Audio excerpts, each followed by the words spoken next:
ଝଲସୁଛି ପିପିଲି ପିପିଲିର ପ୍ରବେଶ ପଥରେ କଥା କହୁଛି ପିପିଲିର ଚାନ୍ଦୁଆ କାରିଗରୀ। ଅଦରକାରୀ ଯନ୍ତ୍ରାଂଶରେ ନିର୍ମିତ କଳାକୃତି ଆକୃଷ୍ଟ କରୁଛି ପର୍ଯ୍ୟଟକମାନଙ୍କୁ। ମନମୋହୁଛି ପିପିଲିର ସେଲ୍ଫି ପଏଣ୍ଟ। ପିପିଲିର ପ୍ରବେଶ ପଥ ରଙ୍ଗ ବେରଙ୍ଗ ଆଲୋକରେ ଝଲସୁଛି। ଏହି ବାଟ ଦେଇ ଯାତ୍ରା କରୁଥିବା ଯାତ୍ରୀଙ୍କ ଆକର୍ଷଣର କେନ୍ଦ୍ରବିନ୍ଦୁ ସାଜିଛି ଆଇ ଲଭ୍ ପିପିଲି। ପିପିଲି ପ୍ରବେଶ ପଥରେ ଚାନ୍ଦୁଆ ଶିଳ୍ପର ଝଲକ ପର୍ଯ୍ୟଟକଙ୍କୁ ଆକୃଷ୍ଟ କରିପାରିଛି। ଚାନ୍ଦୁଆ ତୋରଣ ଓ ଓଡ଼ିଶୀ କଳାକାରଙ୍କ ନୃତ୍ୟାଙ୍ଗନାକୁ ସ୍ଥାନ ମିଳିଛି ଏହି ସେଲ୍ଫି ପଏଣ୍ଟରେ। ବିଶେଷକରି ପିପିଲି ନଗରୀ ଚାନ୍ଦୁଆକୁ କଳାକାରମାନେ କପଡ଼ା ପରିବର୍ତ୍ତେ ଏଠାରେ ଫାଇବରରେ ସ୍ଥାନ ଦେଇଛନ୍ତି। ଚାନ୍ଦୁଆ ଛତି, ତ୍ରାସ, ଅଲଟା, ଚୌକା, ଚାନ୍ଦୁଆ ଛତାକୁ ପ୍ରବେଶ ପଥରେ ସ୍ଥାନ ମିଳିଛି, ଯାହାକୁ ଦେଖିବା ଓ ପାଖରେ ସେଲ୍ଫି ଉଠାଇବା ପାଇଁ ଅଟକି ଯାଉଛନ୍ତି ଏହି ବାଟ ଦେଇ ଯାତ୍ରା କରୁଥିବା ଯାତ୍ରୀ।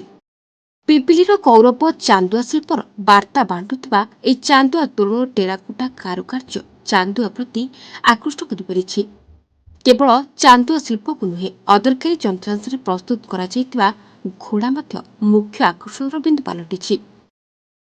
ବାଇକ୍ର ଚେନ୍ରୁ ଆରମ୍ଭ କରି ବ୍ରେକ୍ ସୁ, ନଟ୍ ବୋଲ୍ଟରେ ଅଦରକାରୀ ଯନ୍ତ୍ରାଂଶରେ ପ୍ରସ୍ତୁତ କରାଯାଇଥିବା ଘୋଡ଼ା ସମସ୍ତଙ୍କ ପାଇଁ ଆକର୍ଷଣର କେନ୍ଦ୍ରବିନ୍ଦୁ ସାଜିଛି।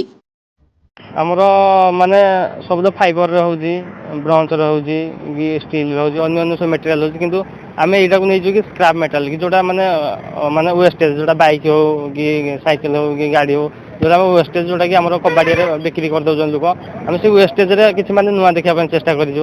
ଯେମିତିକି ଆମର ଘୋଡ଼ା ଏଠି ହେଇଛି, ମାନେ 7 ବର୍ଷ ପୁରା ରନିଂରେ ଅଛନ୍ତି, ସେମିତି ୟାକୁ ଆମର ସବୁ କବାଡ଼ିରୁ କଲେକ୍ସନ୍ କରିକି ୟାକୁ ମାନେ ଏକାଠି କରିକି ୱେଲ୍ଡିଂ କରିକି ବହୁତ ଦିନ ଲାଗିଯାଇଥିଲା ଆମକୁ, 4-5 ମାସର କାମ ଲାଗିଥିଲା। ଏଥିରେ 15-20 ଜଣ ଖଣ୍ଡେ ପିଲା କାମ ବି କରିଥିଲେ। ବହୁତ ବର୍ଷ ପରେ ମାନେ ଲୋକଙ୍କୁ ଭଲ କରିବାକୁ ଦେଖିବାକୁ ଚେଷ୍ଟା କରିଥିଲୁ, ଭଲ କରିଛି ଆଉ। 12ରୁ 15 ଲୋକ ଲାଗିଥିଲେ, ମୁଁ ଲିଡ୍ ଆର୍ଟିଷ୍ଟ ଥିଲି, ଓଲ୍ଡର 4-5 ଜଣ ଥିଲେ, ହେଲ୍ପର ଏମିତି ସେଇନା 12-15 ଜଣ ଥିଲେ। 6-7 ମାସ ଟାଇମ୍ ଲାଗିଯାଇଥିଲା। ମୁଁ ତ ପ୍ରାୟତଃ ଯେତିକି କାମ ମାନେ ମୋତେ ଟିକେ ନୂଆ କରିବାକୁ କିଛି ପସନ୍ଦ ହୁଏ, କି ଯାହା ବି ହଉ ଟିକେ ମାନେ ନୂଆ ସମସ୍ତଙ୍କ ଅପେକ୍ଷା ଟିକେ ଡିଫରେଣ୍ଟ କରିବାକୁ ମୋତେ ଭଲ ଲାଗେ। ସେଥିପାଇଁ ଏଇଟା ଆମେ କରିବାକୁ ସ୍କ୍ରାପ୍ରେ ଟିକେ ଚେଷ୍ଟା କରିଥିଲୁ କି ନୂଆ ଟିକେ ଦେଖିବା ପାଇଁ ଆଉ। ଭୟ ତ ଫାଷ୍ଟ ଥିଲା କି କ'ଣ ହେବ, ଲାଷ୍ଟ ବେଳକୁ ଆଉଟପୁଟ୍ କ'ଣ ବାହାରିବ, କିନ୍ତୁ ଭୟ ଥିଲା, କିନ୍ତୁ ଯାହା ହଉ ସାହସ କଲୁ, ଭଲ ଆଉଟପୁଟ୍ ବାହାରିଲା। ବହୁତ ଆକର୍ଷଣ ହେବ। ଏଇ ରୋଡ଼ଟା ହେଲା ମାନେ ପୁରା ମେନ୍ ରୋଡ଼ ହାଇୱେଟା, ସେଥିପାଇଁ ଏତିକି ଆମେ ନୂଆ କମ୍ପୋଜିସନ୍ ଭାବିକି କରିଛୁ। ବହୁତ ଆକର୍ଷଣ ହେବ ଆଉ ବହୁତ ବି ଲୋକ ଏନ୍ଜୟ କରିବେ ଏହାକୁ। ସେପଟେ ଦୀର୍ଘ ଦିନ ଧରି ପିପିଲି ପ୍ରବେଶ ପଥ ପାଇଁ ଦାବି ହୋଇ ଆସୁଥିବା ବେଳେ ପିପିଲିର ପ୍ରବେଶ ପଥ ସମସ୍ତଙ୍କ ପାଇଁ ଆଜି ଆକର୍ଷଣ ପାଲଟିଛି। ଦେଶ ବିଦେଶରୁ ଆସୁଥିବା ପର୍ଯ୍ୟଟକମାନେ ଏହି ବାଟ ଦେଇ ଯାତ୍ରା କରୁଥିବା ବେଳେ ପିପିଲି ଚାନ୍ଦୁଆ ତାଙ୍କୁ ଆକୃଷ୍ଟ କରିବ ଓ ଯାହା ପାଇଁ ଚାନ୍ଦୁଆ ବ୍ୟବସାୟ ବୃଦ୍ଧି ପାଇବ ବୋଲି ପିପିଲି ବିଧାୟକ କହିଥିବା ବେଳେ ଏହାର ଶ୍ରେୟ ମୁଖ୍ୟମନ୍ତ୍ରୀ ନବୀନ ପଟ୍ଟନାୟକ ଓ 5T ଅଧ୍ୟକ୍ଷ ଭିକେ ପାଣ୍ଡିଆନଙ୍କୁ ସେ ଦେଇଛନ୍ତି। ଅନ୍ୟପଟେ ପିପିଲି ପ୍ରବେଶ ପଥରେ ପିପିଲି ଏନ୍ଏସି ପକ୍ଷରୁ ନିର୍ମାଣ କରାଯାଇଥିବା ଏହି ସେଲ୍ଫି ପଏଣ୍ଟ ଅନ୍ୟ ସ୍ଥାନଠାରୁ ଭିନ୍ନ ରହିଥିବା ବେଳେ ଏଠାରେ ସ୍ଥାନ ପାଇଥିବା ଓଡ଼ିଶାର କଳା ସଂସ୍କୃତି ଆମକୁ ବହୁତ ଖୁସି ଦେଇଛି ବୋଲି ପର୍ଯ୍ୟଟକ କହିଛନ୍ତି।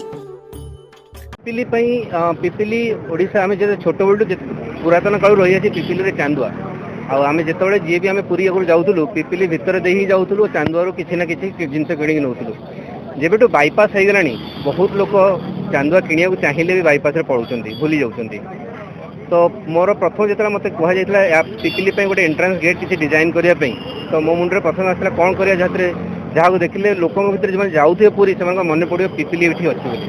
ତ ତାକୁ ଆଖିରେ ରଖି ମୁଁ ଓଡ଼ିଶାର ସଂସ୍କୃତି ଆଉ ଆର୍କିଟେକ୍ଚରକୁ ଧରି ତା ସହିତ ପିପିଲିର ଚାନ୍ଦୁଆକୁ ଇନକ୍ଲୁଡ୍ କରିକି ଗେଟ୍ ଡିଜାଇନଟା ଆରମ୍ଭ କରିଥିଲି। ଆଉ ବର୍ତ୍ତମାନ ମୋତେ ଫିଲ୍ ହେଉଛି ଯେତିକି ଯେଉଁ ସାଇଜ୍ରେ ଆମେ ଗେଟ୍ ଆରମ୍ଭରୁ କଳ୍ପନା କରିଥିଲେ ତାହା ହିଁ ଠିକ୍ ଭାବରେ ହେଇପାରିଛି। ଆଉ ତାକୁ ଦେଖିଲେ ଯିଏ ବି ବର୍ତ୍ତମାନ ଯାଉଥିବେ ଭୁବନେଶ୍ୱରରୁ ପୁରୀ ଆଡ଼କୁ ଯାଉଥିବେ, ସେ ନିଶ୍ଚୟ ପିପିଲି ଗେଟ୍କୁ ଦେଖିଲା ପରେ ପିପିଲି କଥା ମନେ ପଡ଼ିବ, ପିପିଲି ଭିତରୁ ଯାଇ ଚାନ୍ଦୁଆ କିଛି ନେଇକି ଘରକୁ ନେଇକି ଯାଇପାରିବେ। ତ ଏଇଟା ହିଁ ତାହାର ମୁଖ୍ୟ ମୋର କନସେପ୍ଟ ଥିଲା କି ଏହି ଗେଟ୍କୁ ଦେଖିଲା ପରେ ଲୋକ ଇନ୍ସପିରେଟ ହେଇକି ପିପିଲି ଭିତରେ ଯାଇ ପିପିଲି କିଛି ଚାନ୍ଦୁଆ କିଣିକି ଯାଆନ୍ତୁ। 72 ଲକ୍ଷ ଟଙ୍କା ବ୍ୟୟରେ ନିର୍ମାଣ କରାଯାଇଥିବା ଏହି I love you Pipili Shreekshetra Puri ଓ ଅର୍କକ୍ଷେତ୍ର କୋଣାର୍କକୁ ଦେଶ ବିଦେଶରୁ ଆସୁଥିବା ପର୍ଯ୍ୟଟକମାନଙ୍କ ପାଇଁ ଆକର୍ଷଣର କେନ୍ଦ୍ରବିନ୍ଦୁ ସାଜିବ।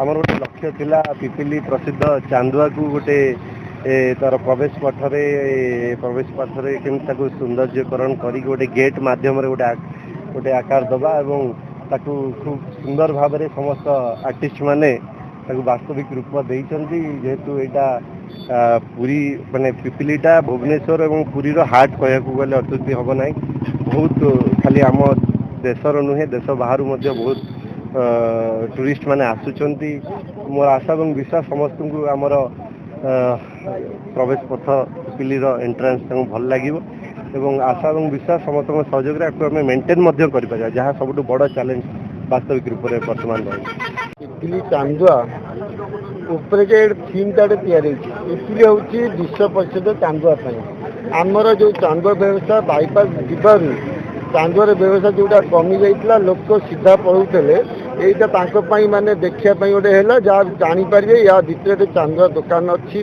जो कारीगर भाई मैंने हताश होती बर्तमान बिजनेस निश्चित भाव हवा दिन जो आम भी देखु बिजनेस बढ़ी बजार गाड़ी मोटर अधिका रोचे समस्त को माने धन्यवाद देवी आपण मानक धन्यवाद देवी आपण मैंने बहुत थर एनकरेज कर जल्दी करा जल्दी करा मझे 2 दिन तले आसते समस्त बुली धन्यवाद देवी समस्त पिपिलीवासी मानक और मोर जो समस्त साथी अच्छा काउंसिलर बंधु स्टाफ एग्जीक्यूटिव विषय धन्यवाद देवी से पिला जो कारीगर देखिए आप छोटिया पिला देखा जाए तार कारुकार्य एत भल रही जहाँ लोक को लोभनीय सृष्टि कर आगामी दिन आपण मान सहयोग Pipili I love Pipili point एक सारा ओडिशा रे एक माने भल सेल्फी पॉइंट हम अब चांदुआर मान्यता बढ़े बोली मोर आशा और विश्वास।